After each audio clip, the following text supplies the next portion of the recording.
Se está diciendo que el gobierno popular era un experimento imposible de realizar. Se está diciendo que el país estaba en una gran catástrofe, que era a la que nos había llevado ese gobierno. Nosotros tenemos que recordar que el primer año de gobierno fue absolutamente exitoso para Salvador Allende y la Unidad Popular, que en el resto del mundo estaban encantados y maravillados con este experimento de vía al socialismo sin dictadura del proletariado y a través de los canales de la democracia liberal burguesa. Era impecable el proceso. El año 1971, en su informe al Congreso, Allende le explicó al país entero cómo era el proceso, la transición orgánica del capitalismo al socialismo. Y eso era muy claro que se hacía en democracia, se hacía con una participación de toda la sociedad, se hacía en forma impecable, y por eso que todos los observadores del mundo estaban sumamente atentos a este proceso, porque si resultaba en Chile podía abrir las puertas para transformar las sociedades en el mundo entero sin tener que recurrir a una acción violenta, que era una de las alternativas que había de hacer la revolución, ¿cierto? Y no tenemos que olvidar que durante el año 1972, si ustedes revisan la prensa, los medios de 1972, el 1 de enero del 72, los medios populares cómo informaban de ese año nuevo y cómo la gente decía: este es el año, compañero, mira cómo se está concretando, tenemos una tremenda esperanza de tener una sociedad democrática. Y que en 1972, producto de demandas sectoriales, un gremio como los camioneros en octubre, y ya sabemos que fue financiado por Estados Unidos, hace un paro de 40 días que detiene al país desde el punto de vista económico y productivo, la distribución de los alimentos. Y ese paro generó un tremendo caos, y entonces la gente recuerda que había caos, ¿cierto? Entonces decía que el gobierno de Allende era el culpable de ese caos. Pero ¿qué pasa en un país como Chile, que tiene una vía longitudinal, si los camioneros del país se paran y no llegan los productos? Entonces, ¿qué hizo el pueblo? ¿Qué hicieron los trabajadores? Resistieron durante 40 días, dieron una tremenda pelea y se empezó a conformar un poder popular. Y en ese sentido, la meta era llegar para la derecha a las elecciones del 73, de marzo del 73, las parlamentarias, en donde el gobierno había seguido aumentando su apoyo. ¿Y qué pasó en esas elecciones? El pueblo obtuvo un tremendo triunfo y una tremenda perspectiva para la vida socialista chilena. Entonces, ¿qué hicieron los reaccionarios? Empezaron a matar gente en el campo que estaba haciendo la reforma agraria, y luego, ya en agosto, septiembre, empezaron a detener a los militares que eran constitucionalistas, empezaron a torturar a militares constitucionalistas. Los inspectores de Virinco contabilizaron 20 toneladas de azúcar, 20.000 kilos de azúcar, 400 cajas de papel confort, 4 tambores de aceite, 100 cajas de arroz de 20 kilos cada una, 200 cajas de Nescafé, Omo, Rinzo y otros detergentes, conservas de variado tipo. El comerciante dijo que estaba acumulando estos productos desde 1970 y que hacía sus compras en Consi, Codina e Induslever. El papel confort lo adquirió durante el paro de octubre en la papelera de Puente Alto, gracias a contactos hechos por un amigo.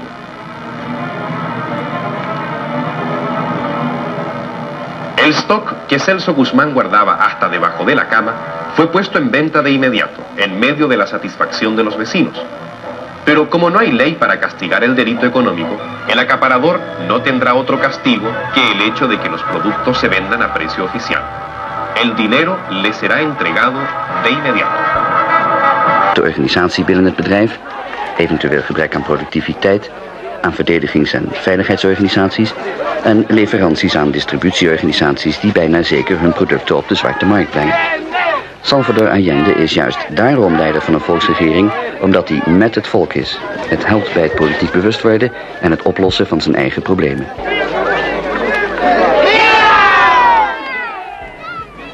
Estamos haciendo un proceso dentro de los marcos de la propia ley burguesa, y eso no lo ha hecho ningún otro país.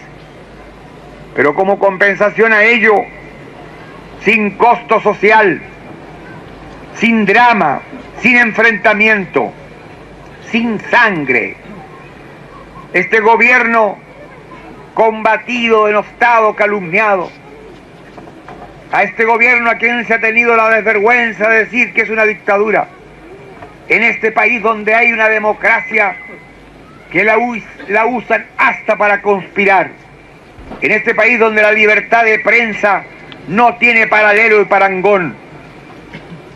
En este país realizamos un proceso teniendo un Congreso con mayoría en contra, donde se esteriliza el esfuerzo de los parlamentarios populares, defendiendo los proyectos o haciendo las mejores intervenciones, porque se define con votos. En donde el Poder Judicial es autónomo y se aplican leyes que, como el Código Civil, tienen 100 años. Pero, compañeros, los trabajadores que son gobierno, porque hay algo que hay que entender definitivamente: los trabajadores no participan, son el gobierno. Son el gobierno a través de los partidos de la pequeña burguesía y los partidos de clase, a través de la Central Única de Trabajadores, que está representada por 2 ministros. Los trabajadores tienen que entender que un país no puede progresar sino produciendo más. Y en el caso nuestro, que hemos conquistado la etapa inicial de nuestra independencia económica, tenemos que producir más, sobre todo para exportar, para vender más. Y los trabajadores tienen que darse cuenta que un proceso revolucionario significa esfuerzo, sacrificio, generosidad. Cuando yo veo, compañeros, todos estos envases para Cervecerías Unidas, pienso, por ejemplo, que en Cuba, todavía, después de 11 años de revolución, los trabajadores cubanos pueden tomarse 2 cervezas a la semana. Pienso en Cuba, que tiene un sentido de solidaridad que lleva a decir: Chile pasa por un momento difícil porque no tiene dólares, por la baja del precio del cobre. Nosotros vamos a contribuir. Y entonces el gobierno plantea al pueblo que el pueblo contribuya, no que el gobierno diga: le vamos a dar 40.000 toneladas de azúcar a Chile, como si yo dijera: le vamos a dar 50.000 toneladas de salitre. No, es el trabajador cubano que renuncia a medio kilo o a 1 kilo del azúcar que a él le corresponde al mes. Eso sí que es solidaridad. Entonces,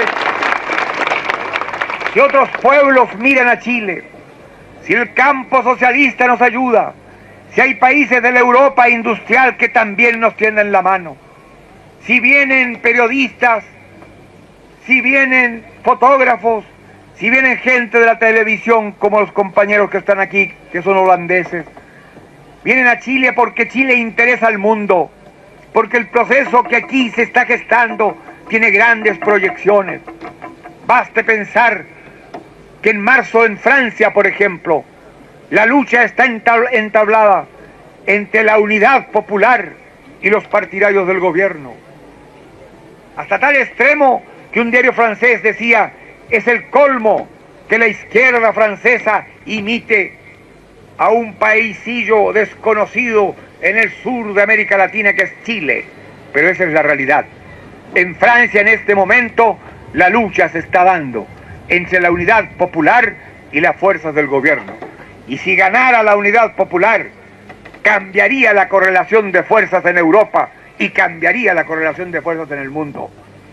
Por lo tanto, lo que aquí pasa y pase no solo debe preocupar a los trabajadores, sino que deben pensar que más allá de la frontera se mira este proceso, y es responsabilidad de nosotros estar a la altura de este proceso. Si otros pueblos se quitan un pedazo de pan para ayudarnos, y son muchos, si millones de hombres y mujeres están preocupados de lo que pasa en Chile, los trabajadores chilenos tienen que tener el sentido de responsabilidad, de sacrificio, de generosidad, para en esta hora dura y difícil que tenemos, derrotar al imperialismo agresor, derrotar la insolencia de la oligarquía, derrotar, compañeros, la inflación, producir más, esforzarse más y afianzar de esta manera la revolución nuestra, auténticamente chilena y auténticamente latinoamericana.